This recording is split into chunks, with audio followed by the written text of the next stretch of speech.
Manzala. Merci beaucoup, très chers téléspectateurs, vous qui nous suivez à ce moment. Merci pour ces grands rendez-vous spécial. Grand plateau, Doudou Monti reçoit pour vous Peter Binamaele. Il est cadre, en fait, il est d'abord communicateur au mouvement de libération du Congo. Bonjour Peter Binamaele. Bonjour Monsieur Doudou Montiri. Comment vous allez? Très bien, ça va très bien. Une grande salutation aux téléspectateurs, et salutations aussi à co-débatteur Nangaï. En tout cas, je souhaite que monsieur Zala vraiment élevé, parce que nous devons parler Congo, nous devons mettre les intérêts de la nation avant nos couleurs politiques, nos appartenances régionales, tribales, tout ça. Donc c'est d'abord le Congo, le patriotisme doit primer. Merci. Allez, Peter Binamaele, c'est de l'autre côté, et nous recevons aussi le cadre de l'ICD Jires Sanzala. Bonjour. Bonjour, cher Doudou, bonjour à tous les téléspectateurs, bien évidemment à mon co-débatteur aussi. Comme il a si bien dit, nous osons croire que l'émission est à élevée, et finalement, pour les cas, dans le climat à Malam. Parce que nous allons parler pays, et quand on parle pays, on met des sentiments de côté, on n'a pas état d'âme. Très bien. Alors, parler pays, ça c'est très bien. La première question, autour de la Gosola Mingi, Ezara, Kambotali Lipanda Nabiso, 65 ans déjà, pourquoi Lipanda? Et on aimerait analyser tout le Gota la Mouké, Biskani ni Oyo, et Tamboli, Biskani ni Tambolité. Et prenons le cas, il y a la politique Nabiso. Est-ce que nos politiques, les politiciens Nabiso, 65 ans après l'indépendance, est-ce que sous Mimboka, dans le sens d'émergence, tout est? Monsieur Jires. Merci, Monsieur Doudou. Bon, question Nayo Ezali vaste, en tout cas transversale. Toromeka Koyanola, dans la mesure du possible. C'est une question très pertinente qui touche, si vous voulez, à la vie de la nation. Donc, 65 ans depuis Tozali Panda, Tisuko Nini et Salami Malam du côté abayi politique. Alors, on a la que Pénine est tambouli malamoté. Et Pénine est tambouli malamoté le cola. Voilà. On a la que politicien to bayi politique sali moi bambeba mingi makambe belé tambouli malamoté bamisusu balobaka parce que sengela ki Tozali Panda na ngonga wana. Bamususu balobaka sengela ki tozela nanu tozwaki yango de manière précipitée, politiciens congolais de l'époque bazalaki préparé te, ainsi de suite. Bon, vie ezalaka moi partagé, mais ngai nalobaka ke kozala na droit mingi te ya kokondamner bango parce que bango bavivaki biso toyebaki te, parce que toyokaki ke à l'époque mindele babelge babandaki kosalisa papa bakoko na biso misala ya makasi mususu kokata na maboko ainsi de suite, et pour ça ki bango to kende kaka Lipanda soki tokoki kozwa ngo tozwa parce que passe elekaki mingi bamususu balobaka ke oui passe ezalaki parce que moto moyindo azalaki pe teti ane koyoka baolo bana ete yango wana bazalaki inflige na batraitement wana. Donc nga nakotaka mingi kote wana te, nalobaka ke bakulutu na biso bango bazwaki Lipanda place bango basukaki biso esengelaki to continuer, et biso tosali part na biso te, tosali part na biso te tout simplement parce que nabo moto na biso moto mwindo particulièrement ba congolais tozali na sens ya intérêt général te, quand bien même que la politique se définit comme gestion à cité, la cité c'est l'intérêt général, mais notion on a des angi biso mingi soki ba politiciens congolais ba koki ko tambusa mboka ko banda depuis tozali pendant ti lelo na ndenge ya malamu te eza obe moko kokaki ko intérioriser sans intérêt général te.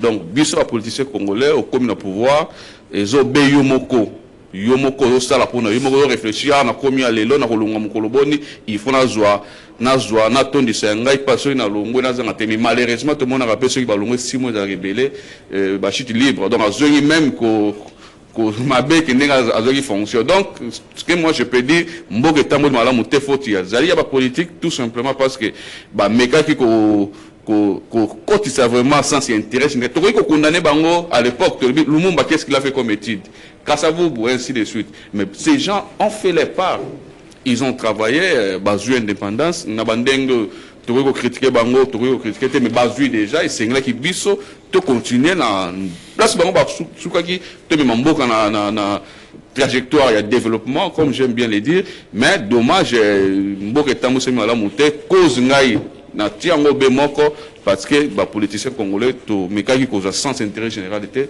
to travailler qui beaucoup plus pour l'intérêt de Moutou dans le sens intérêt général a signé signaté pour l'intérêt à Yemoko d'abord à Tikanamboka. Moutou dans le sens intérêt général, il ne peut pas faire de compromission tout simplement parce que Ngaï l'intérêt Ngaï Moko en tant que président de la République ou ministre Songolo Pakala est à la privilégier. Moutou dans le sens intérêt général, tout ce qu'il fait, eh bien c'est pour l'intérêt de la population. Donc voilà tout ce que je peux dire dans un premier temps. Merci Gires Sanzala. Alors Peter, votre avis? Bon, avis, ils ont dans même diapason dans Ndeko Gires. Je dirais que oyo ba patriarche, ba aîné politique, ba sala, ba héros na biso ba sala. Je pense que ezaki na mutu ya mingi, ezaki na mbano na yango. Mbano ezalaki parce que ceux qui te lobeli dissolé à indépendance, ezalaka te biso moko awa na RDC to zwaki indépendance. Ezalaki situation où ebandaki ko déranger Afrique nyonso, ebandaki ko déranger Afrique noire et biso nyonso na ngonga wana to moneke il fallait to bima na kati ya konyokwama ya mundele, konyokwama ya bao babandaki ko régner sur biso et makasi yo bandeko bazwaki na koloba o nyonso bat baloba pona bango ki bazaki na ba niveau d'étude ya makasité bazaki na ba diplôme ya makasité mais courage o ba manifestaki Lumumba Kasavube consort eza eloko oyo lelo il faut inspirer biso qui devant intérêt je peux dire quoi devant intérêt aux ali salvatrice intérêt aux ko sauver patrie il faut courage d'abord ezali bosso parce que motu mwindu face à mundele mingi ti lelo ba souffraka na complexe ya le poso et banda kala et ebele ti lelo baza ko vivre néocolonisation c'est-à-dire comment la ka poso mundele face à motu mwindu déjà yo moko na muto komi komona que vous êtes inférieur ebele awati kino lelo même ba indo-pakistanais ba tout ça bazo continuer na système wana ko maltraiter ko sala mabe ba congolais et baza na courage ya ko lobate na courage ya ko déplorer te ba makabio so mabe bazo sala mais oyo ba Lumumba na bato nyonso bazaki na tango wana basalaki ezaki acte moko ya bravoure ya courage il faut tout encourager c'était un acquis autozoaki malheureusement ba héritier ya indépendance nde ba yeba na bango te ko jouir na eloko wana bato ba hérita banana Mobutu kino le politicien congolais a na crise identitaire amiyebité ayebité lobindeko intérêt à mboka il faut ya liboso intérêt à mboka il faut ya liboso ba intérêt na yo moko mais les autres zo vivre beaucoup plus ba intérêt individuel ba intérêt tribal ba intérêt moko eza communautaire ya munoko ya mboka ya lingomba yango zo boma mboka yango zo ngisa mboka sima et yango zo sala ke à chaque fois bazu occasion ya ko gérer bazo ba te ko sala différence entre iloko ya mboka na iloko ezali privé bazo gérer mboka lokola lopango na ye azo gérer cité lokola eloko na ye conséquence au lieu de se développer mbula na sima mbula ebele tout ça toujours continuer toujours kozonga sima kozonga même esika oyo bazwa ki batikela ki biso ba belge batikela biso tozongi sima koleka au lieu to kende liboso même pas to se maintenir les situations batikela biso des chaînes batikela biso mais biso to se dégrader de plus en plus pour nini kozanga koyeba kosa la différence entre eloko ya mboka na eloko na yo moko privé et kotisi biso na kati ya kijalelo et kotisi biso même na kati ya kimutema mabe ya patrie parce que koloba politique na Congo elingi koloba soki yozo sala te c'est que ba o bazo sala mabe ceux qui peuvent les osala et les colons oh bazo salate ma candidature sur bazo pesa ils ont mabi yango ane sikambo na biso ezali ko marcher alors que ezala toza de opposition ezala toza la pouvoir intérêt na biso nyonso commun dénominateur commun ezali ekolo Congo donc c'est na biso to réfléchir bien pour que mboka na biso et bala ko se développer sinon de temps en temps to ko banda ko assister kaka na ba théâtre na ba plateau ba théâtre na tandoike oyo moto dia sazo mona vérité zayi alors que vérité zaka absoluté mutu na mutu alaka na mwa ndambu ya vérité ana ndambu makanisi o soki to sangisi ndambu ndemboka na biso eke liboso voilà ne makanisi. Voilà Peter Binamaele, merci pour votre intervention. Maintenant c'est qu'on a analyse mususu parce que c'est un spécial grand plateau na kotalaka munene ya Congo pays où ils allaient penza scandale géologique et aussi Kita etondi et tous angelo côté. Est-ce que programme où tous allez nango ndenge ba ikotangisa bana na biso ils allaient adapter la réalité na monene ya Congo to il faut tout meka kotala les cambo ya réforme ya programme na biso national pour na makambo kotangisa bana sur le plan éducationnel. Oui, merci beaucoup. Je voudrais un peu revenir na Yaliboso juste quelques secondes pour dire que Tokoki Kokanisa que les politiciens congolais depuis Tozoali pendant Tissuko Yondenge Bazo Tamboussa Mboka Mabe bah raison nous suspect cause de l'impréparation ça il faut le dire dans le plan Van Bilsen donc vous avez indépendance 30 ans après. Bon, je ne dirais pas comme ça exactement, mais moi, une préparation de la qui. Vous savez, moi, politique, le lot, hein. Politique, j'étais, enfin, je suivais Madame Nani, je crois, dans Bossani, politicien français, mon corps. Quoi, Jacques Chirac, je pense. Jacques Chirac, effectivement. Alors, politique, hein. Politique, est zappé métier. Politique, est zappé métier. Oui, c'est qu'on rappelle que mon toit va au salaire, un gros bal qui s'est ni pas ça, là. Je crois que j'ai bien, je suis Jacques Chirac. Ils ont métier. Et c'est une balle qui s'est open d'engagement. Moi, awa, mamboka wa bazar rango boye. Bon, bis met aux joies qui panda, mais moi, en tout cas, j'aime pas les dire qu'ils ont acquis de manière précipitée, parce que bah Afrique, bah mon qui, comme je l'ai dit, bis tout le monde y en respect la bangon d'engagement de Kalobi et c'est bazar qui bah brave, bazar qui prévoit courage, formidable. Mais bis c'est un qui doit avancer, mais dommage, moins une préparation, on a pu rattraper bison de Moni, Mbori qui madame. Je reviens maintenant sur ce que sur la question Touni, système éducatif. Effectivement, notre système éducatif est en moins mbeba et belé. Mbeba nango est que tous à quoi adapter système éducatif na biso na la réalité vraiment bisoté. Bon, c'est vrai. Ba mindele nde ba imposer ki biso ba belge système na bango esunga ki biso ezali pe mabe makasite. Mais moi mikolo totamboli na yango e bonga ki to adapter bisto mona rangote okepe na magasin bien de komoko atineli yo kazaka mais ki bomoni le ki mo muneno kepa yo couturier abonisi ndambo na ndenge esengelo lati pe bat basepeli. Donc c'est comme ça. Donc nous aurions dû adapter notre système éducatif na réalité na biso. Biso tozali un pays à vocation agricole de manière fondamentale. Donc esengeli que tout ce qui est lié à l'agriculture tout chamaye na biso mingi kuna. Biso tozala ki na professeur Moko en notre professeur mathématique en notre biso si va poser des questions même 25 je fais les humanités maths physique Lucana le place au monde des questions est pété tiens maël na ozo ngo sur 5 genre 5 sur 5 place au monde ya makasi mingi ko tiens yo Lucana lo apeto maximiser c'est comme ça nous aurions dû maximiser forme biso en agriculture pour te développer et puis secteur on est dans secteur mon reporter croissance sur écrire banque parce que rôle on a l'eau sur le botélogie l'eau c'est beau ta farine, l'eau c'est beau ta vin. Service national, c'est ça. Ainsi de suite.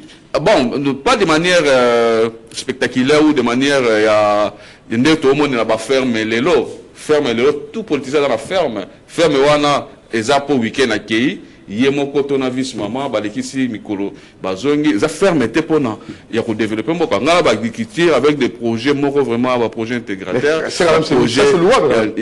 Bon, mais on le sent pas. Même de ceux qui sont en service national, je vois. Soda Wazalkawana général, il s'appelle encore comment? Kasongo azosala mosala malamu je vois mais nayebi te bino soki bozosentir ngai epa na ngai namonaka semoule soit ulufu semoule soki ya wapi bon nayebi te tozosentir peut-être qu'il faut encore lui donner un peu plus de moyens voilà, beaucoup de moyens pour kasala formidable ce qu'il fait mais moi je le sens pas il y a on a ligné agriculture on a un projet beaucoup structurant un projet minene OK tango masango ezobima na Lubumbashi bazo kosomba masango ezota nini zabité et c'est tout produire vraiment pour que de tout ce qui est denrées alimentaires ils arrivent qu'on a besoin de importer ka fufute loso masango ainsi de suite ndenga nazo lobela yami balé yo lobi to za scandale géologique formidable mais tout c'est ngeli peto chama yele na ba mine to chama yele na biso na mine to za na ngo to lala kana ngo ozola likolo eloko yo très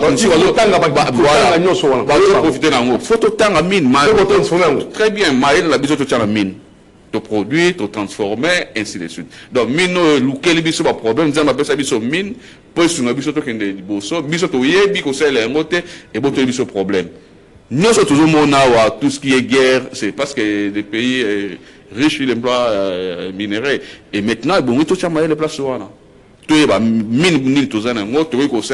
Comment tous ba cuivre Singapour tous photo sur la Chine tous au Liban et mboka biso na cuivre est-ce qu'on peut pas transformer cuivre comme un fil électrique tous ba cobalt tous ba bilo rebelle biso tous na ngo le roi to yebi ko chama ele kunate et comme ko botre biso problème donc système éducatif na biso il faut adapter na réalité na biso ya suka na ina le état de formation professionnelle et ça le golo on a créé un ministère de la formation professionnelle une très bonne chose ni tout le monde camarade ya ndeko ya ministre ou camarade ya ministre azui akuna kope komi moi centre de santé coupe coutier na bando ba kangasuki formation professionnelle donc bakoti bato bafuta bango na l'état eloka malonga kuna ezate mais na sepeli ministre ayesika oyo na mona zolinga kotia ekila je pense azolinga kotia moi ordre place sur liboso là qui vraiment ba centre qui comme cop aux ans moi deux chambres na yo ministre 300 de classe formation combien de personnes 200 de classe ou 300 de classe 200 personnes payées par l'état. Donc, la pratique, on a la pratique à décourager. Formation professionnelle, on a le besoin de rôle à INPP. Centre à bon, ils allaient belé, Moutou. Nous sommes là qui des classes, qui des universités, formation de base. Très bien. Moi, j'ai des amis qui ont fait l'INPP, mais des techniciens extraordinaires. À jouer diplôme d'état, c'était la formation dans la 3e, 4e, Mamoni, Malongate, à INPP, mais aujourd'hui, technicien, en tout cas, Calais, courant, d'accord, étage, 5 niveaux, il le fait. Donc, nous sommes dans l'université, mais conséquence, dans les nous sommes à diplôme, il faut qu'il y ait droit. Il reçoit le droit. Alors, droit et paysan avec exigence. Le roi a atteint ma vocation, moi, pratiquer les actes, mon yen Anzela, a commis cambiste. L'objet qu'on a Anzela, a commis, esprit faible. On sait la pratique à ma le chômage autour vivre il a voulu non le système éducatif voilà donc le système éducatif n'a biso ils ont ma biso na conséquence il y a système éducatif mais pourquoi ça a perdu pourquoi ils ont commis là non le problème c'est la gouvernance quand on vous confie des pouvoirs c'est pour apporter des réformes et les réformes justement c'est dans les cadres kaka il y a conserver pouvoir et ça aussi dans cadre il y a koluka place nine vous savez moi je suis vous allez m'excuser les grands mingi politiciens en France parce que kuna bango avant de pouvoir aux autres gens na ndenge no kanisa ngai soki na komi président et le robot voilà on a au salle attention que za bazo se plan ngote ya ko ako convaincre bino retraite pour moi c'est 65 bolinga te ya telemiwana pona yeso bo telemeli ya bi bon pona ngai za bongo bino kwa bolingi bongo te bon je na démissionner na kiei c'est comme ça mo ko ningeza donc aux autres lingo comme président aux autres gens ma kanisa éducation voilà ce que je veux faire na secteur transport voilà ce que je veux faire na secteur donc biso to yaka au commis qu'on improviser et comme à l'accoutumée ça na kalabaye pa na bi sur lingo tout ça robé boy ko do midi à 14h tout ça yo lingo inventaire donc on innove pas on fait les surplaces et nous régressons donc moi je pense que chômage ezako nyonga banamboka d'une part et ça la conséquence c'est le système éducatif na biso tout chama les ming na agriculture secteur porteur d'emploi tout les mines na ba mine on nzamba pesa biso tout développer ba mine na biso c'est vrai le secteur minier n'est pas vraiment un secteur porteur il y a misala, mais en termes il y a kita, il y a mboka et tombolara, mboka tout ça que maille les ming na formation professionnelle, bah nous sommes tous sengel te baki na université, bah ming sengel baki na ba misalo ya maboko, quand misalo ya maboko ne tombolara mboka. Alors système LMD. Et le système LMD avantagé ou déjà sous créer problème? Non, le système LMD c'est un système vraiment intéressant, mais seulement comme Tolingara Kosala Biloko on a loué comme gratuité enseignement aussi, il faut le dire, et loko est BBC système éducatif. Tout se peut bien que Banabatang a fait, mais Yebsangaï, le président Tshisekedi, ceux qui toutes choses restent égales par ailleurs, moi on a d'ailleurs au Linga qui nous retient la gratuité. Ce que moi on a eu à Congo, la zone à Congo, a d'ailleurs qui nous retient en école la gratuité. Donc Tolinga Kosala Biloko on a précipitation. LMD ça bien. LMD c'est la petite spécialisation. Donc ça signifie, besoin de ça il va 5 années d'études en droit, mais il y a on a 3 ans à Sali, à moi une petite spécialité parce que bazo mais ma bango un système moi bon on peut comme ça se fait en Europe. Au moins la moutou déjà à partir de licence spécialiste, il y a un droit foncier. À qui même pas la master, mais d'abord licence ngai droit foncier, il y a un droit commercial.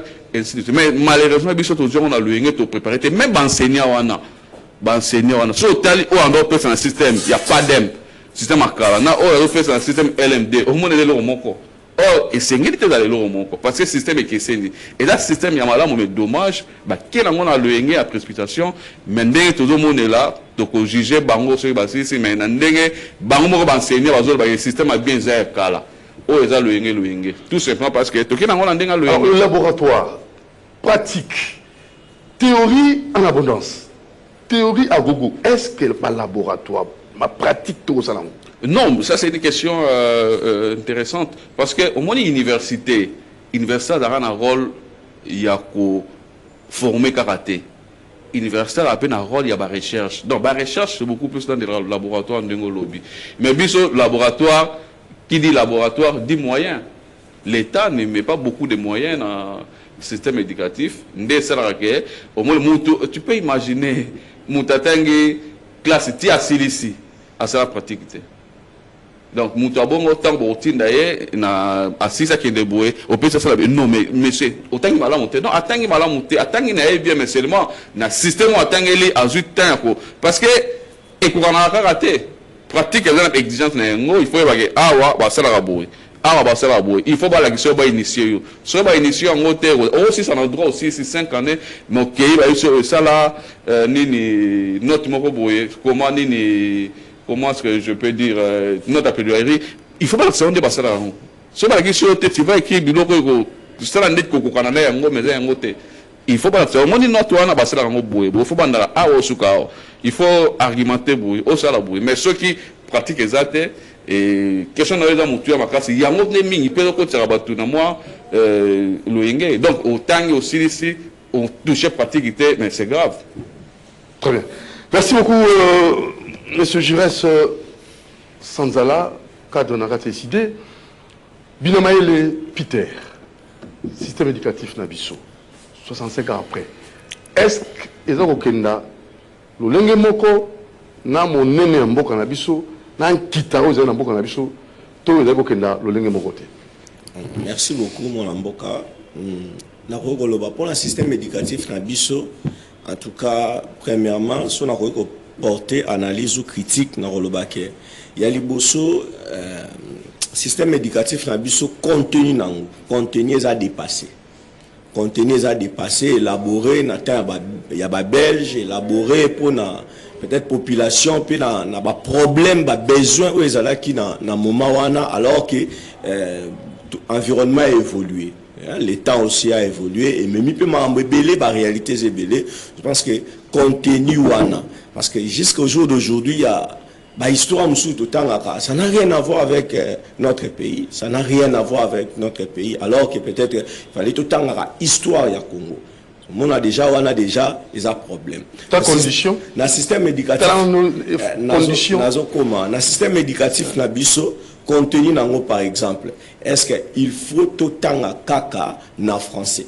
Parce que pour na congolais, pour na biso na Congo, mutu oya ebi ko le français te.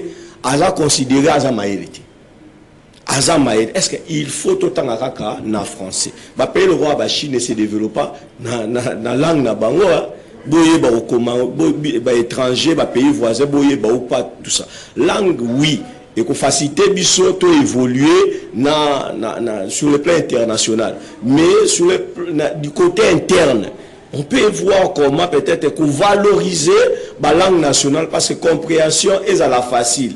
Difficulté za nini ya muto azotanga na français, mingi pour la bisos ba maîtriser français en bien.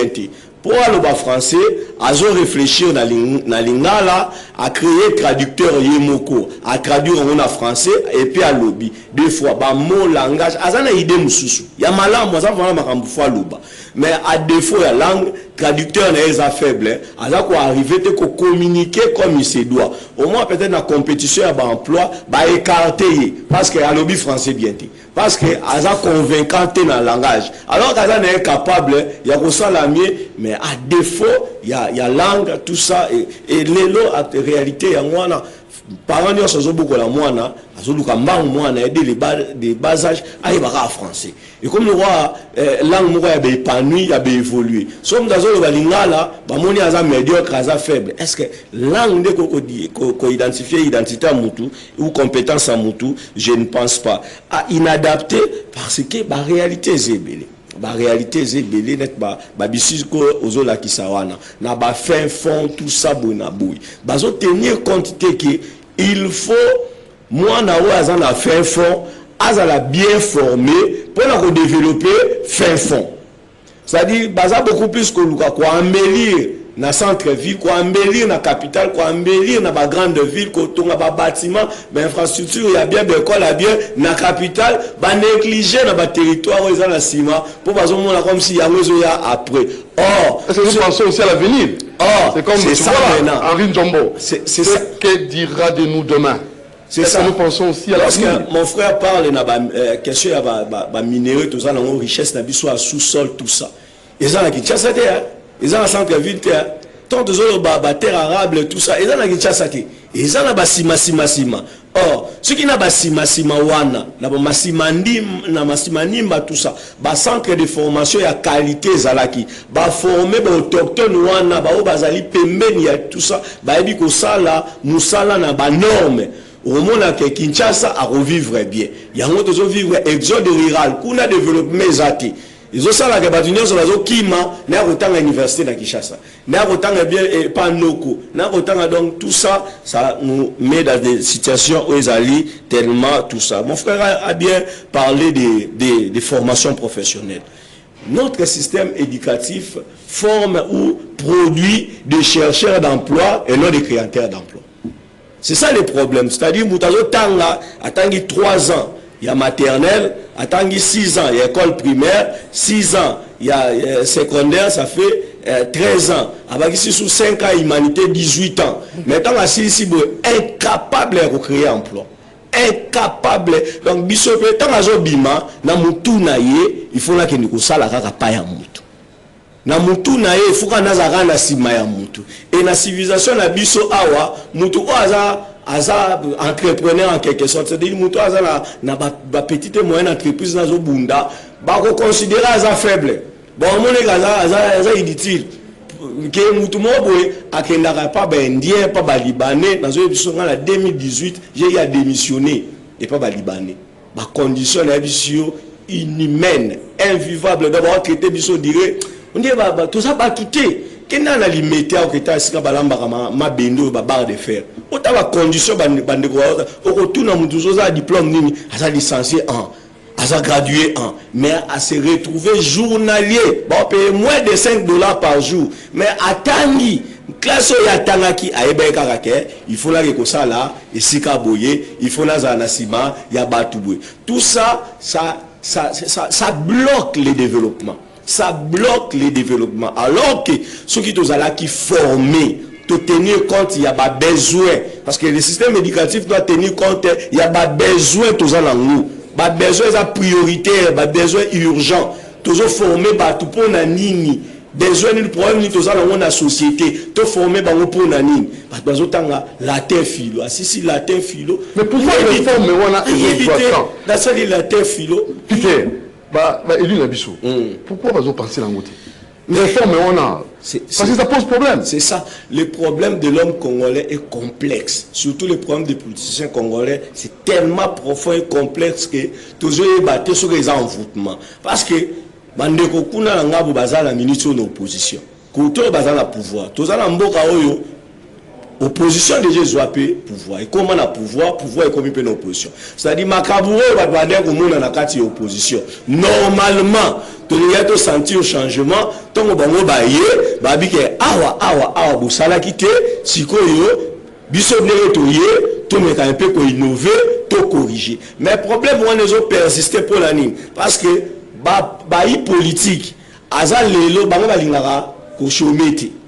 Azal lelo na kati da pouvoir. Le but où pouvoir ko changer quand à l'homme koto yo akimi koto. Système politique ezo demeure ka.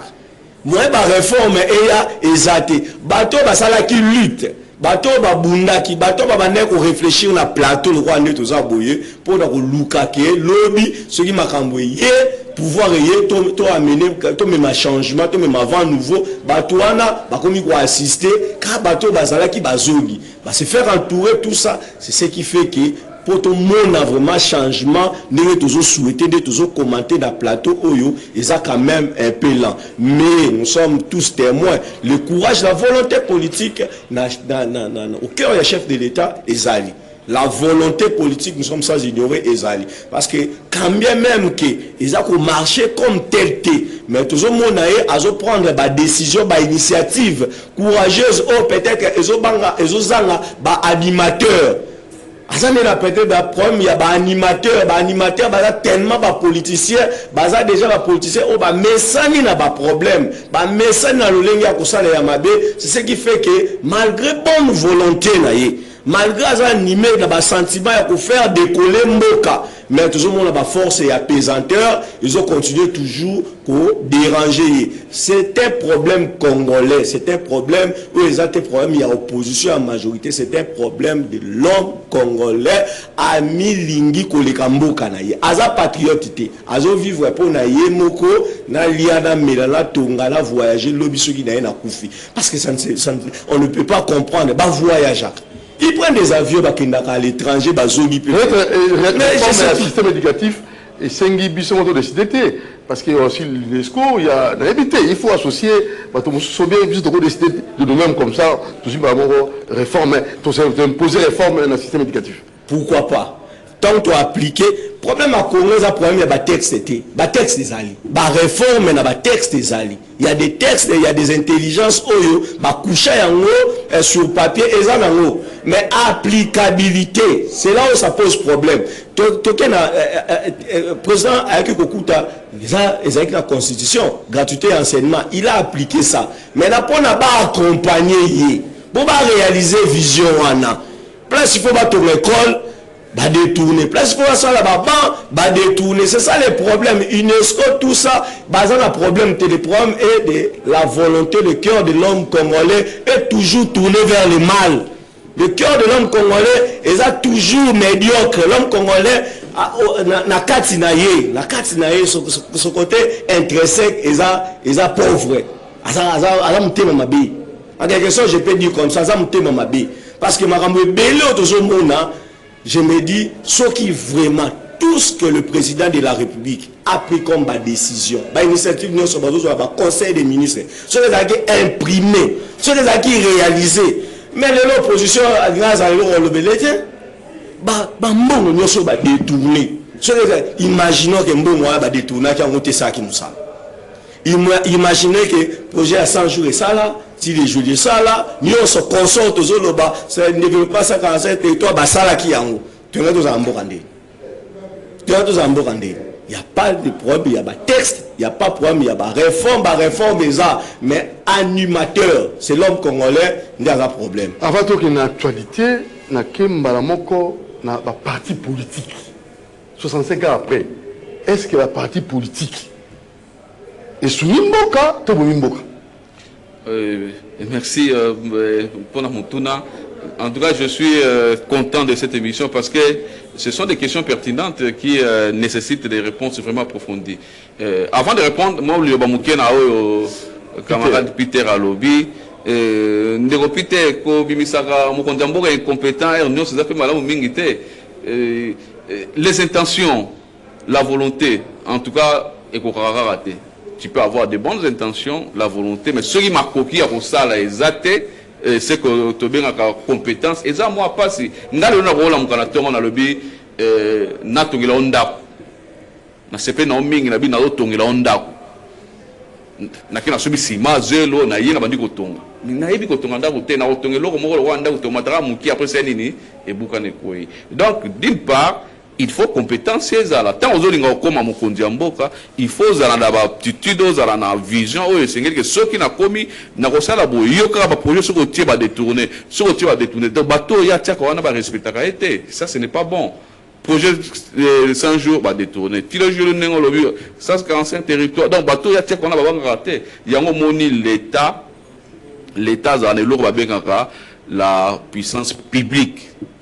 Puissance publique n'est ça que l'État a corrigé, même de manière répressive, ce qui mbébé zali. Tenu tout on a 100 jours, des projets à 100 jours. Bateau, ça qui mbébé, on a sanctionné, on a marqué quand même à votre prison. Ce qui, il y a solo, et qui a peut détourner, à détourner qui a solo, à côté bolo, peut-être au moni à côté à purger n'engue sengela qui. Et ça c'est qu'à côté après négociation, bon moi la respecte vous savez, je suis juriste de formation, on a voulu commenter la décision de la justice, mais ndenge to mona ki wana ndenge basamba ki soki ke ezalaki kaiba ki ya solo ba condamné à pire jango pe ya solo ba obatikeli ba obanga to mona ki ya 100 jours foner ainsi de suite. Donc biso lectique to zanango donc mokonzi mboka soki apesi vision na ebo tokeloko boy suivi za la raté. Suivez même à son niveau face à la suivi. Namoni bato yo ba critiquer gouverneur directeur de cabinet mokonzi mboka ndenga tindi bato ba vérifier biloko gestion et pas ya bomba. Oh azana compétence té. Donc au Congo le monde nous doit comme spécialiste en droit administratif. Motunyo spécialiste en droit administratif. Donc mokonzi mboka yé oyo azana ba rôle ya ko avoir d'arbitrage ya ko ta la fonctionnement régulier de l'institution azana lui sur ta tête mbongo zwa ki ota. C'est vrai, il j'ai forcé la moussa nango. Et c'est il n'y a pas de problème. Il n'y a pas un droit pour tout. Au Saliboni, la place Ouana. Non, mais non, va critiquer. Donc, c'est incroyable. Donc, par là, je veux dire que la volonté, il faut moi, vision, et la Bakarambo, qu'on a vision. Bakarambo, quand tu as la mouki de l'objet, Nasa et le robot. Il y a un mot, ceux qui ont conduit le long de Copiter, même yo, dans Ndibisame et Miglo Roya, au Rokoma, Mokondi Namboka, mais il faut qu'on travailler dans Batoubayebi. Et pour travailler dans Batoubayebi et qu'il il faut pour parce que moi j'ai quand même la chance d'être conseiller dans 2 ou 3 ministères et mais tout ce que nous conseillons ministre va ça le répéter.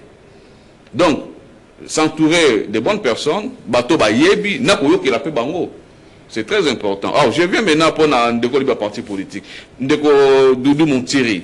Moutouna nous est dans Moutouna Makati parce que parti politique ils ont un rôle caca. Il y a conquérir pouvoir, l'exercer, le conserver le plus longtemps possible. Ah, on a Congo commandé bon. Mais sur aucun pays, France notamment, au moment où il y a un parti politique, c'est vrai, on a un rôle traditionnel, on a plus un rôle, il y a qu'on former pour sensibiliser Banamboka. Et là, on a des gens qui ont un gouvernement, il y a RAM. Ba partir de téléma peuple moni ram wana za bo futa ngote ram wana za ba sensibiliser ba marche tout le monde ba gilet jaune en France tout le monde ba marche ya ba retraite ah ba ça va ngote ah je suis politique j'avoue que wana za faiblesse na biso et c'est ngito kota na biloko wana to sensibiliser peuple na makambo etali gestion ya bato et de gratuité enseignement. C'est vrai, c'est bon, bah, policier, on va ça tout sensibiliser. Gratuit, on est mais le lengue, parce qu'ils ont bien été ça, système éducatif, pas moi, n'a parent, moi, moi, n'a gratuité. Parce que tout le monde, je donne un exemple simple. Un enseignant à Boboto ici, qui touchait 600 ou 700 $. Il louait une maison à 300 ou 250 et ça permet à s'organiser ainsi de suite. Mais à la moitié de la gratuit enseignement, on va foutre 450 000. Lui qui louait une maison à 300. C'est une famille que vous avez détruite. Quand vous dites ça, vous êtes haineux. On a trouvé une solution pour les plus grands nombres. Mais oui, vous avez trouvé une solution pour les plus grands nombres. On ne trouve jamais, on ne résout jamais un problème en créant d'autres. Et c'est Ngeli Bakaezala. Pour celui qui touchait 100 000 Nekolo Azalaki et qui a commis 400 000, c'est une avancée pour lui. Pour celui qui avait déjà 600, laissez-le dans ces conditions. Donc, Tolingi, enseignement qui est bien, mais Tolingi, parce que moi, je me dis, à un moment donné, je me dis, parce que par exemple, parce que les gens qui nous ont aidés à devenir de grands messieurs, tout le monde est pauvre. Moi, je suis vraiment peiné quand je rencontre mes enseignants. Non, on a rencontré un enseignant, moi, quand j'ai enseigné dans mon condition bien. Excusez-moi, j'ai beaucoup de respect pour ces gens qui ont fait des travail extraordinaire. Mais, c'est comme ça, comme si autant si aïba ikoloba to la kisi koloba aïba ikokoma to la kisi okoma aïba métier to la kisi métier mais atikali pauvre bino boké même biso to route na bekol bana okomi obosani bango c'est pas que yango na pe et ça la ke batwa mboke to mamate ngana lo ba il faut to zonga wana système éducatif avant tout valorisons ce qui enseigne aussi c'est vrai d'apporter des réformes comme il y a lobby ba réforme ezali mo konyambo ka na ba ida be me bato bazoko est-ce que la réforme est-ce que ça limite l'application en gratuité, c'est très bien, mais est-ce que c'est va appliquer en appliquer parti politique? Oui, tout ça. Donc, je reviens pour les partis en disant que nos partis, ils ont des faiblesses. Ma faiblesse, c'est il faut tout bon ça. Tout quand on lorsqu'il faut sensibiliser pour le respect à la Constitution, nous mobilisons. Très bien, nous respectons la Constitution sur ce point. Lorsqu'il faut manifester pour un dialogue, très bien. Mais on manifeste à paix lorsqu'il s'agit de sensibiliser la population sur des questions il faut qu'on éveille conscience. Tout le monde a Mikolia Poto, Jalik Mélenchon avec ses batnés, Belagos, ça va vision à eux. Mon question est là, voilà ma candidature. Question est là, voilà ma candidature. Moi, la lobby, sans même demander. Et là, moi, c'est mieux. Question. Tout la pragmatique, décidé, parti politique, 65 ans après, bien qu'il y ait un boulot en athée, mais les lots décidés apport dans nos années. Après, il y a un MLC, avec M. Peter, apport à MLC et Zalanine. Mais non, ça, c'est encore une fois une question intéressante. Décidé en tant que parti politique, ils allaient partir où ils naissent dans le centre d'une vision. D'abord, le leader de l'ECD, le président Fayoulou, c'est un homme qui a travaillé dans de grandes organisations. C'est-à-dire, il y a pétrole, il y a Bamboka, il y a Minene. À un moment donné, ce que j'ai donné pour ces gens, j'ai travaillé dans des sociétés où on a travaillé ma classe comme dans Mbongo. Mais pourquoi on a appelle révolte? C'est ça un homme. Ati qui a démissionné à Mboka. Et depuis Mboka a abandonné comme ça là pour que Mboka ait un liboso. À la guise Makanisinaye, voilà Ngaï, Martin Souna comme président, voilà ce que je peux faire. Voilà ce que je peux faire, voilà ce que je peux faire. En 2018, peuple a lobby, Yosa a raison de voter. C'est là le problème. Et c'est un parcours qu'il faut encourager, né de la vision d'un homme, à subir parcours en 2018, peuple a dit Martin Tomonio, Makanisinaye dans Malam, mais malheureusement, Kabila n'a Tshisekedi va détourner pouvoir wana et comme autour. Donc, SID a contribué de manière substantielle et na évolution politique ya Mboka. Mais malheureusement, effort naé ezaki reconnu par bateau natangi. Et je l'ai dit, hein, chaque fois que je parle de cette question dans le barango, que moko la moko a futa iloko basala parce que je vais vous répondre parce que on ne trahit pas le destin de tout un peuple. On ne trahit pas le destin de tout un peuple. Kabila est en train de le payer, Nanga est en train de le payer, Tshisekedi le payera. Je reviens maintenant, et c'est pour la dignité du peuple congolais. Bien dans le baga, dignité du peuple congolais, c'est pour la dignité du peuple congolais, et c'est pour un Congo prospère, fort et prospère, et c'est et militaire pour que les ressources Yamboka soient distribuées de manière équitable. Net de l'autre au monde, les ressources, les richesses à Congo sont distribuées dans la famille au Bémoko. Le but de Zora pour la Kolinga était de continuer à tirer ce qui yo au lieu ngombe batumba au lieu steak au lieu mbisi amai capitaine et pas na yo mais ngai na liata pondu na Thomson ba melati bala no so ba otanga na tasok ou na Jewel, je ne fais pas la promotion de ces écoles-là, mais oui, on a batanga boboto, batanga na école moroboé. Donc, exactement que yo bana na yo kako ndende baza na droit batanga na poto soki balingi yo no lia oyo sengeli mususu ata mai ya pamba zanga komela eza ba pratique oyo eside azali kotelemela eside sur le pouvoir bino moko bon moi on a point de besoin de dérouler les projets de société il y a eside awa mais eside prendre des valeurs on a outu ko rappeler bino. Très bien, allez Peter Bidamaël. Oui. MLC. Merci beaucoup. Merci beaucoup Ndeko Doudou. En tant que parti politique. Avant na répondre yo na ko mais un peu ko toiletter ko réagir par rapport à oyo Ndeko Jires à lobby. Ndeko Jires d'ailleurs na le besoin cadre na réponse wana. Moni mabe ya ba parti politique na biso eza ko ya ba politicien ba leader ya ba parti politique des fois c'est comme si idéologie ezate. Ils ont formé plus de fanatiques que de patriotes. Alors, même émission, déjà, fixé au départ, tout est Congo liboso. Natie sentiment. Lorsqu'on parle Congo, on parle Congo. Et toujours que dans la position Moroboye, que je traite peut-être d'être opiniâtre, sur le télémarque à décider, au moment où on a décidé. C'est un peu, qu'on a un peu, dans Katia Kakwa, ou évoluer bien.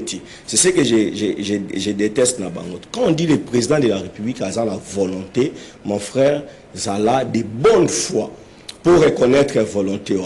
Et lorsqu'on dit que ces pays, ce n'est pas le président de la République qui est un problème. Nous avons la grâce, et on a le président de la République, oh, il a la volonté. Mais nous avons aussi un problème même ceux qui décident dans la tête ya mboka oyo il y a le même problème, il y a l'homme congolais, les politiciens congolais. Les sidans qui a fabriqué bato asikate. Les sidans qui a memelo ko asikate. C'est bien bon. Leadership ils ont compté, faut tout le monde a leadership. Mais je te dis okoye ba problème, ceux qui ont commis problème. Ceux qui ont un problème, tout le monde que ça problème. Je pense que le président a évolué avec l'État. Il a reconnu que ba quoi que ezalaki. Mais au départ, a tchaki bangote pour ba détourner. A tchaki bangote pour ba salamabe.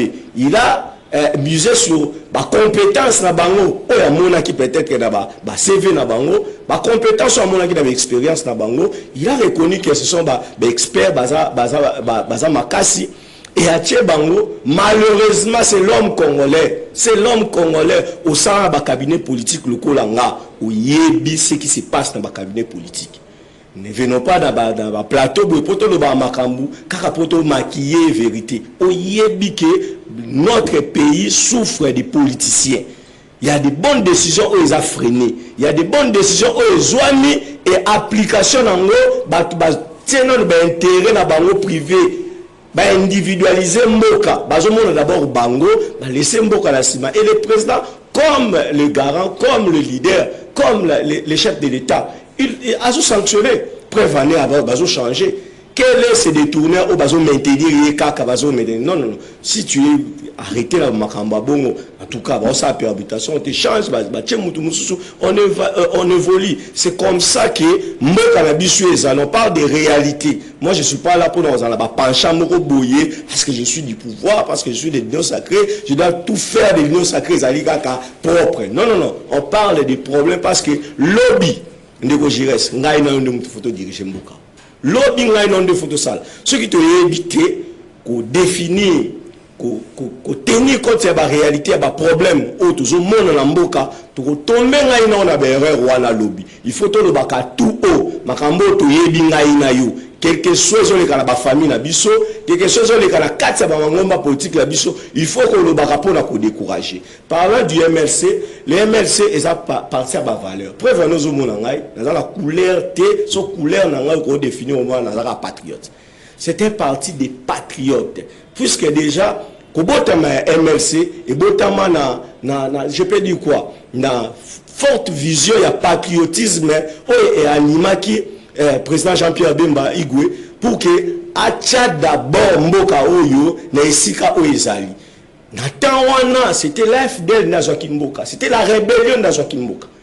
Il avait tout ce qu'on peut dire que Akokane peut aussi Mamindou Kiti. Tout ce qu'on peut dire qu'on ne peut combattre la rébellion.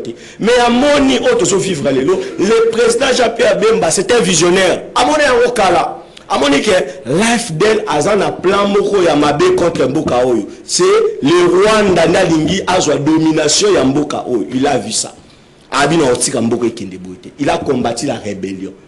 Il a combattu l'AFDEL, c'était la rébellion. Musée et République, c'était la rébellion à la tête du pays. Parce que Moutini l'a supporté, à mon étranger, même dans Katsanda, il ne pouvait pas supporter à mon nommer Rwandais, nommer tout ça, diriger. Il n'a pas supporté ça. C'est pourquoi à Télémi le la Mobali pour nous mettre en dehors à légitime défense pour nous bounder la Mokanabiso. Et c'est comme ça que le mouvement pour la libération du Congo est Botama. Et gloire à Dieu, tellement que ce n'est pas un sanguinaire, tellement que le président Jean-Pierre Bemba, pour lui, c'est l'intérêt de la RDC Ndachakaliboso. Lorsque tu évolues, c'est cesser les faits, tu vas dans la table de négociation pour que tu protéger Mboka. Il a accepté de bonne foi, parce que ce n'était pas la rébellion pour lui, c'était d'abord le pays. Abandonné les armes, il a déposé, ils sont allés à la table de négociation, selon les biens. Plus question, Mouton soit Bokondi na Minduki. Maintenant là, voix idéal et l'élection. C'est-à-dire ceux qui vont voter aujourd'hui, on les quitte tout ça. C'est comme ça que Andima il a donné sa jeunesse pour Namboka Oyo et Kendediboso pour le développement de ces pays. Tout qu'il y a une élection de tout le monde. Mais après, tout le monde dit que Kabila, c'était un hypocrite. Kabila était un hypocrite. Il avait toujours un plan. À décourager qui va Namboka par le dialogue pour que plan Rwanda, il y a AFDEL. Et comme ça, il y a Rwanda comme ça. AFDEL, il faut changer. Il y a comme RCD, il y a comme la CNDP, M23, tout ça. Il y a déjà projet, il y a daté de longtemps.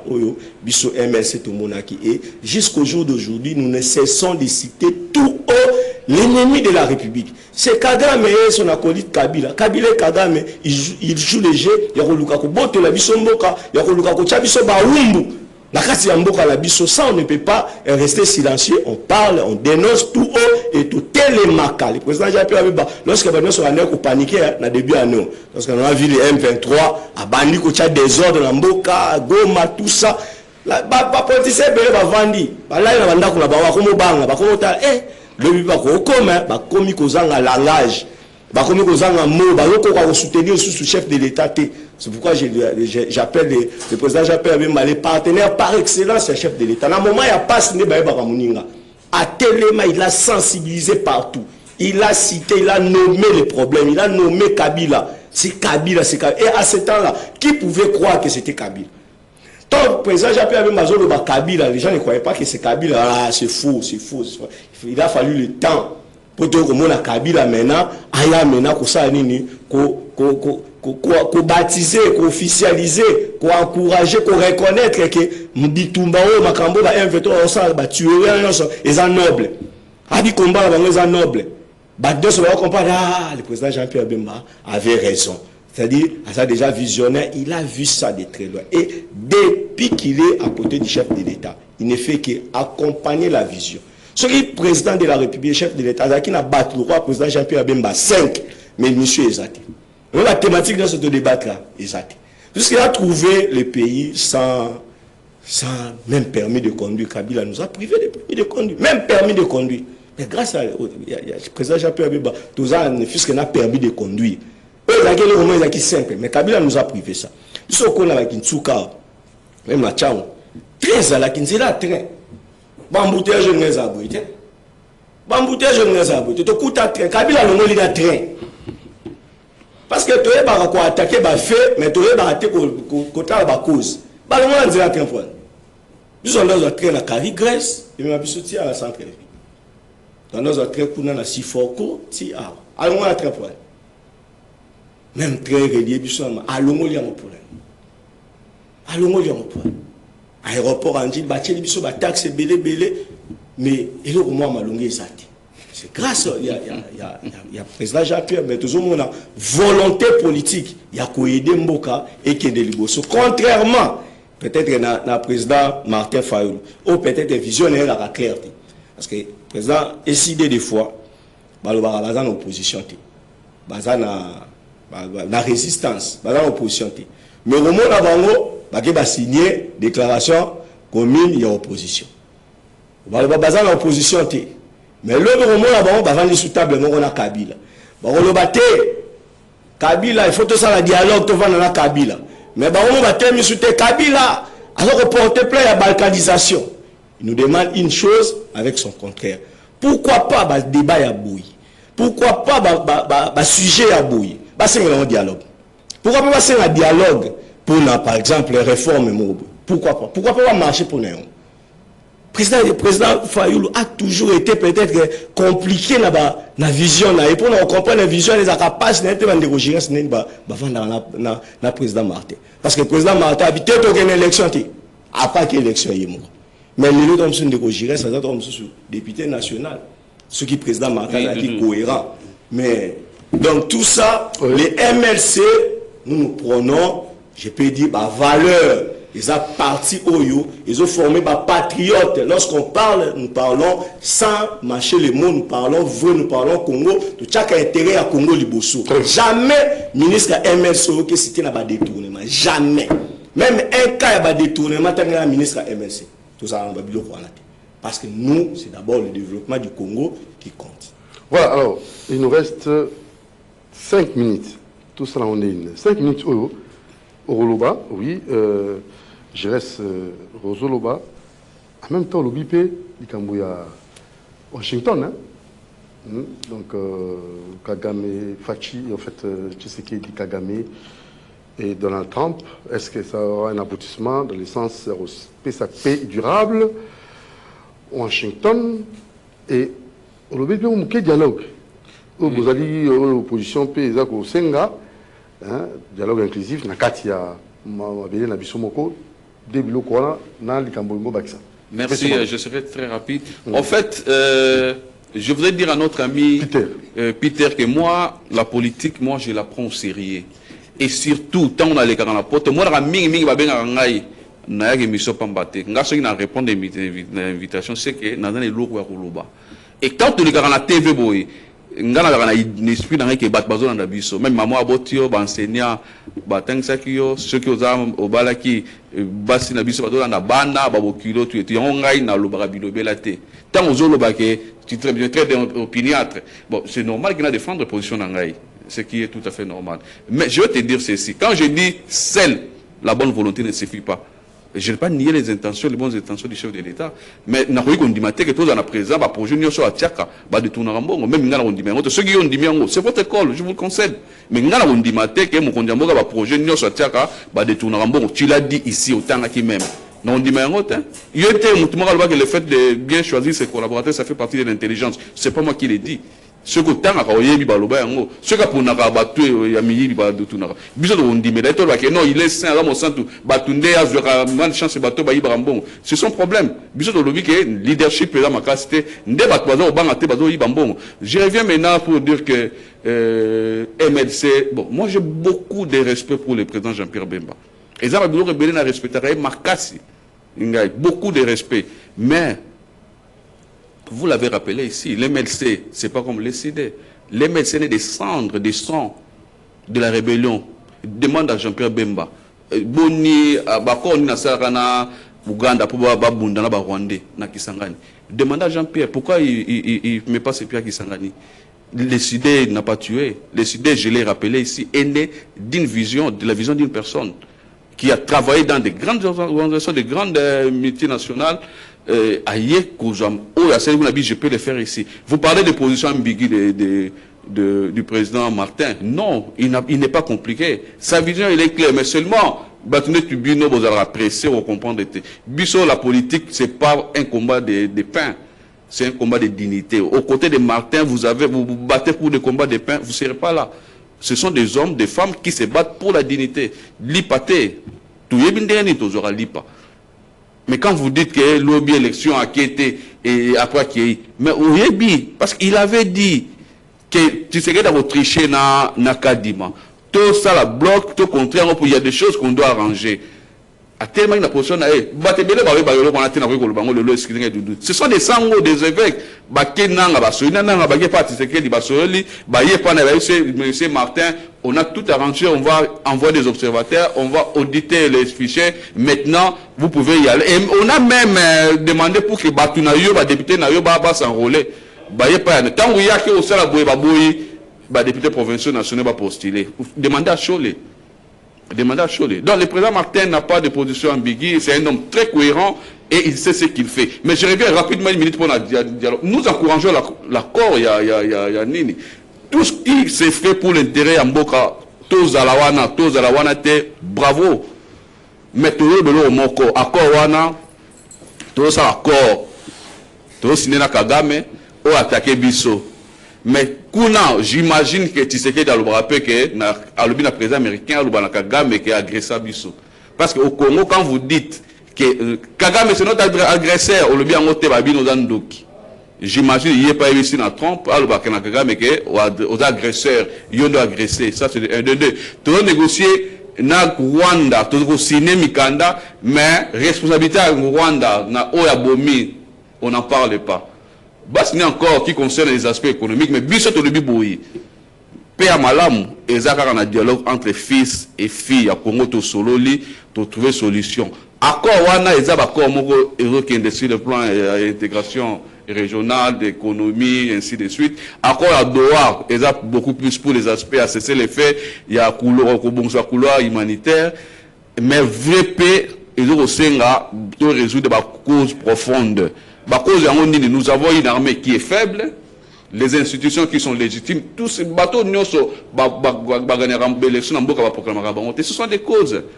Mauvaise gouvernance, corruption, impunité, et puis, tout le complot, la balkanisation. Balkanisation à Congo, faut te ba mindela tata ozana ba ngombe buna ba ngombe toujours ba panzabi ce faut te ba. Donc nous soyons ko résoudre ka so tozali 50 soli.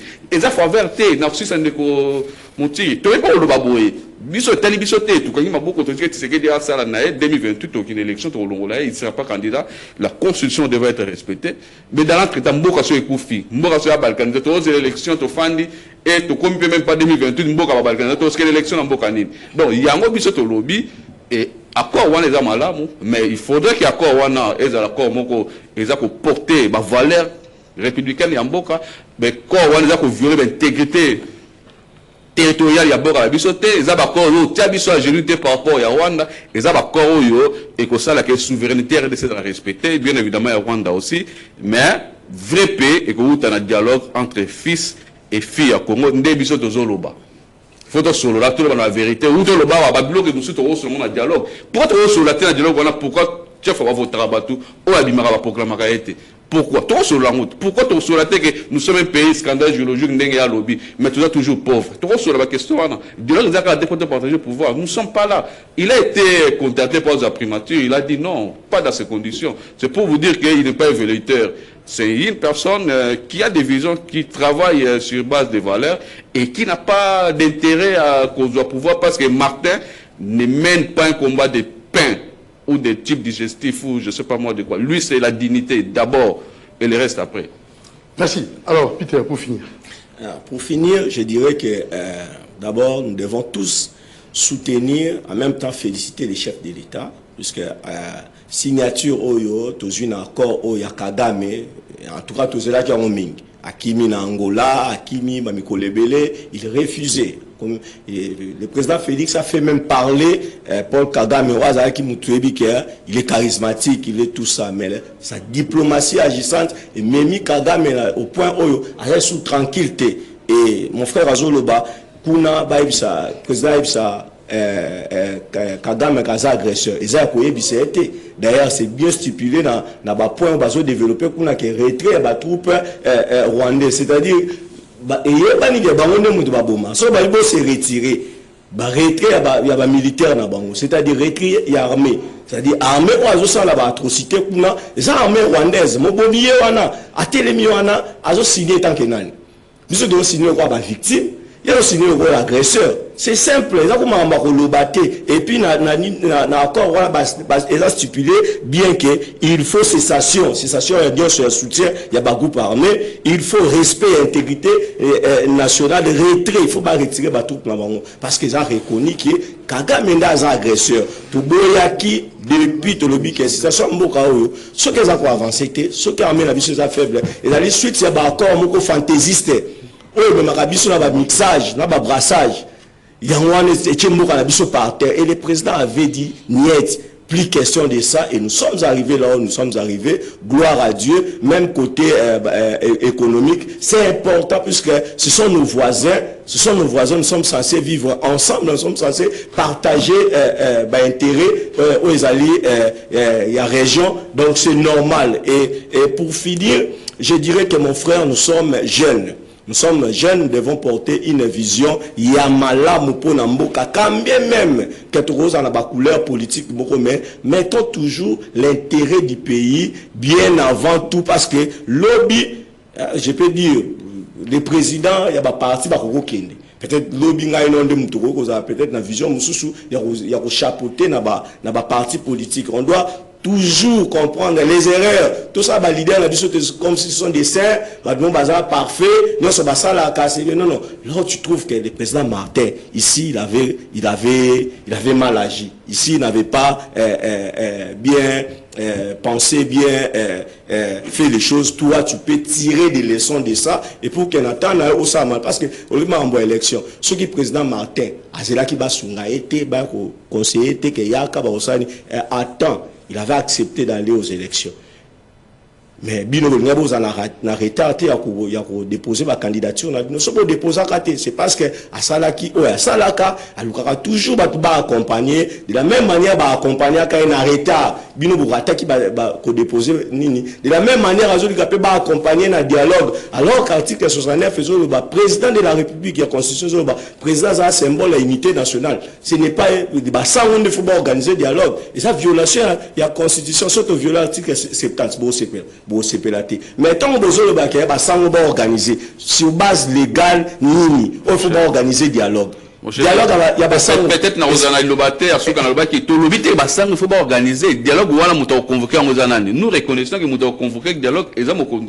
Félix, tu sais. Mais il a toujours invité les gens. Il y a un autre qui il faut pas organiser. Bango, on peut savoir bons offices na Bango. Parce que je vais te dire quelque chose. Parce que le président avait organisé un dialogue. Pour voir où il y a Diazali Nango Lelo, il faut pas s'anater. Basango, participer mingi pour la consolidation de la démocratie.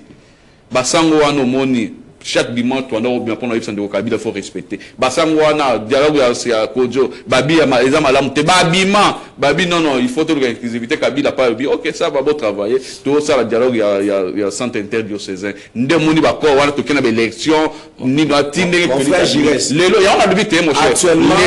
Actuellement tu peux t'appuyer dans la constitution. À ce temps-là nous étions hors délai constitutionnel. C'était normal que la société civile s'élève pour qu'elle soit les devants. Maintenant là, le président le mandat est constitutionnel. Vous ne pouvez pas comparer les comparables. À ce temps-là, le mandat de Kabila avait expiré. C'était normal qu'il y ait des mouvements pour sauver la République. Mais maintenant là, le président est dans son mandat. Il est le seul à inviter les gens. Nous sommes dans l'union sacrée. C'est parce que le président avait convoqué un dialogue. Et maintenant là, si vous voulez un dialogue, attendez qu'il vous convoque. La fois passée, le président Martin était allé voir le président. Il a été bien reçu. Prochainement aussi, ça peut aussi se faire. Mais enlever dans votre esprit qu'il faut toujours passer par les abbés pour qu'un bouquet avance. Ça, c'est faux. Je venais de te dire tout à l'heure, tu dis que une minute, Busso, tu as prêt. Non, tu es de côté. S'il te plaît, s'il te plaît. Là, reconnaissez ça. Avant, vous étiez soit la Senko ou pas. Vous avez évolué quand même. Nous avons Vous avez évolué. Le biboye. Basango te sengeli ba convoquer dialogue. Ce qui oyoka ki bongo, oyoka ki malamuté. Nous avons convoqué le dialogue des nous sommes des légalistes. Okay. Moi, je suis publiciste. Je suis juriste publiciste. Ma campagne est allée constitution. N'a moi maîtrise mon quai pour ne pas dire maîtrise en tout cas. Moi, mon quai est allé pour te rassurer. Nous avons convoqué le dialogue des Tshisekedi. Net aux c'est ndeko. Ndembo que je kende. Ma bezali. mabeza ndenge biso avec nako tolobara benga bana moyenne ba fanda to solo et puis le moment il faut le ba dialogue longola Tshisekedi présenter dialogue peut écourter mandat na été dialogue peut ko miwa schéma extra constitutionnel été dialogue on to solo là seulement pour dégager une feuille de route qui va permettre à ce que les pays soient bien dirigés. Vous avez évolué. Ah, vous comprenez les SIDA a évolué. Vous comprenez les SIDA, j'ai eu à débattre avec beaucoup. 2-3 mois passés, ce n'était pas cette prise de position. C'était comment? C'était la proposition de dialogue au Bassango Baportaki. Voilà, lui, il est cadre. Peut-être on est là qui... Non, c'est si. Est-ce que Bassango va convoquer le dialogue? Va convoquer le dialogue. Tu sais qu'il y a Yakawa. Fanda. Bassango va faire ça. Vous comprenez? En fait, au moins, nous les Congolais, nous écoutons pas pour comprendre. Nous écoutons pour répondre. Nous avons aux pression répondre. Yokawa à lobby, Tolobi Bassango, ça va bons offices. Nous avons convoqué le dialogue Tshisekedi. Habib dialogue au sein de tel endroit. Un endroit. Merci, les médiateurs. Merci beaucoup. Quand on dit bons offices. Pourquoi on va médiateur? Mais écoutez, il n'a jamais réquisé Bassango. Pourquoi on va médiateur? En vertu de quelles dispositions légales Bassango faut médiateur? Mon ami, ce ne sont pas des hommes providentiels. S'ils estiment que Bassango a Bangote, bon, Yemoko, mais Bissot ça c'est mieux. Oui, parce qu'on ne peut pas l'imposer. Nous proposons. Mais il y a aussi ça. C'est mieux. Il faut que vous très bien. Ah, tout le dialogue. Tout solo là. Tout défini, fait des routes qui permettent beaucoup de pacifier, l'institution est bien. Et puis, chaque famille m'a pour nous conseiller, l'élection de base à proclamer. Bon, ça, on l'a gâté. Tout le monde avait tout fait dans la 2028, on ne va pas mourir. Élection. Et mais dans l'entretemps, c'est une boucle qui couvre dans l'entretemps. Il y a l'élection en 2028, mais en 2026, on va balkaniser. On va dire quoi? Place, on a besoin de beaucoup raté. Merci beaucoup, Jires, cadre décidé, Sanzala. Merci beaucoup, Peter. Merci beaucoup. Merci, monsieur. MLC. Message, il y a un des Congolais qui ont dit il y a un mouvement de du Congo qui ont à la cadre. Alors, ma image est allée au bien Bakende qui s'engage à ça qui plein, Bayamba qui est le Cola Roi. Peut-être que vous n'avez pas ces images-là. Rectificatif et outil et pas à cadre, il y a MLC dans émission, Ben Bakende qui s'engage. Donc ça c'est un recadrage. Alors, M. Claude Tendaï remercie toute la population, ses connaissances pour leur soutien. Sa femme, son épouse, Maman Marie-Josée Omoï Salima Yoakali, qui était décédée, et cette assistance, je vois droit au cœur, il est reconnaissant à tout ce que vous avez fait. C'est signé Claude Tendaï, l'espoir de la jeunesse. Merci à Georges Libengue, merci à Moron Djambé, merci aussi à Fiston Atunga. Il y a aussi M. Moïse Lelo et vous l'enquêtez. Doudou Montier vous aime beaucoup. Ciao. À la prochaine occasion.